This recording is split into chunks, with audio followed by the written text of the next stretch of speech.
Stuck in Neutral by Terry Truman. Yep. According to the world, I'm as dumb as a fence post.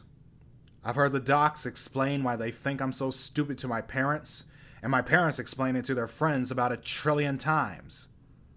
They think it's because my brain doesn't work. They don't know that is only partially true. Chapter 1. My name is Shawn McDaniel. My life is like one of those good news, bad news jokes. Like, I've got some good news and some bad news. Which do you want to hear first? In the jokes, it's always the good news first, so here goes. I've spent my entire time on planet Earth, all 14, almost 15 years I've been alive, in Seattle. Seattle is actually 100 times cooler than you could believe, unless you lived here too. Some people gripe and moan about the rain and the weather, but I love Seattle. I even like the rain. Our house is about a mile from the Seattle Center, home of the Space Needle, Key Arena where the Sonics play, and the Pacific Science Center. And we're only about 1.5 miles from Bell Town, the unofficial former grunge capital of the universe.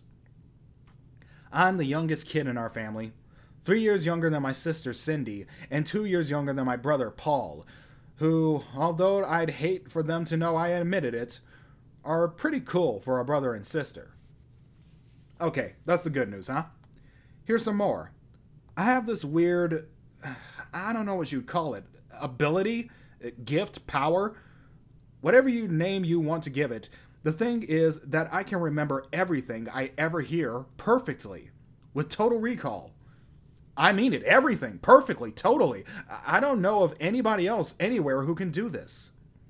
Most people remember bits and pieces of things they've heard in life. But I've got it all, every sound, ever. This started when I was 3 or 4 years old. At first, I could only remember most of what I heard.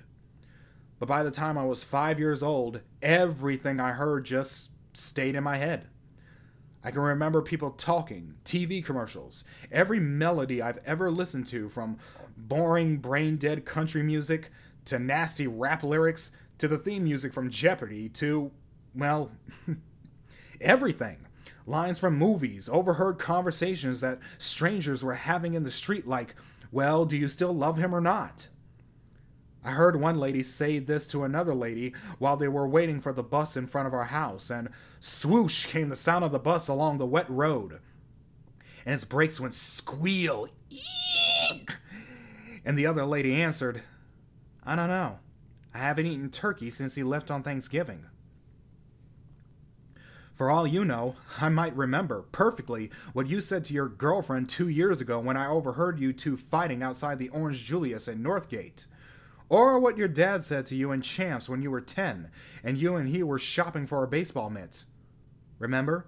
You wanted that Ken Griffey Jr. autograph model, but your dad said it cost too much. He wanted you to buy a cheaper one made in Taiwan.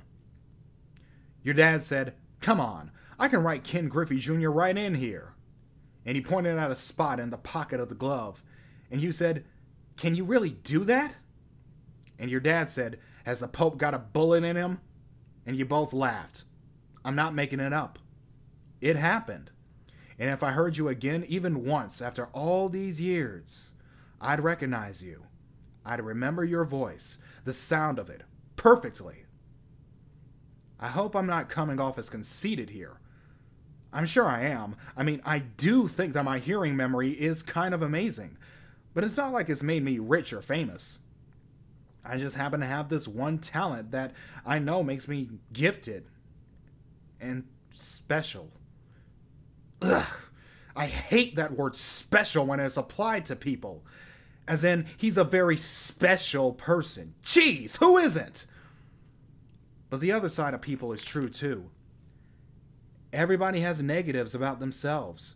Stuff they wish wasn't a part of them. The bad news about us.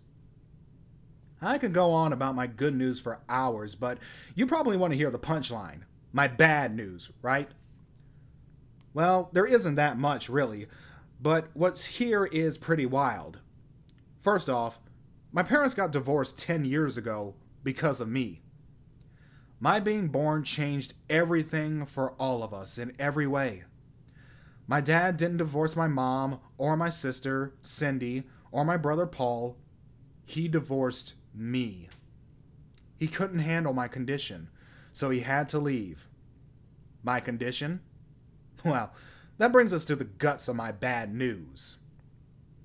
One bad news deal is that in the eyes of the world, I'm a total retarded. A retard. Not retard like you might use the word to tease a friend who just said or did something stupid. I mean a real retard, in the same way that total means total, as in total retard. Everybody who knows me, everybody who sees me, anybody who even gets near me will tell you I'm as dumb as a rock. Let me illustrate through the wonders of science. Every year, the school district sends out a school psychologist or scientist to test me for IEPs, individual educational plans. And every year, since I was 6, the psychologist gives me a bunch of tests, scientifically normed and standardized, which are mainly intelligence tests filled with shapes and colors, square pegs and round holes, and who was George Washington, and what's 2 plus 1.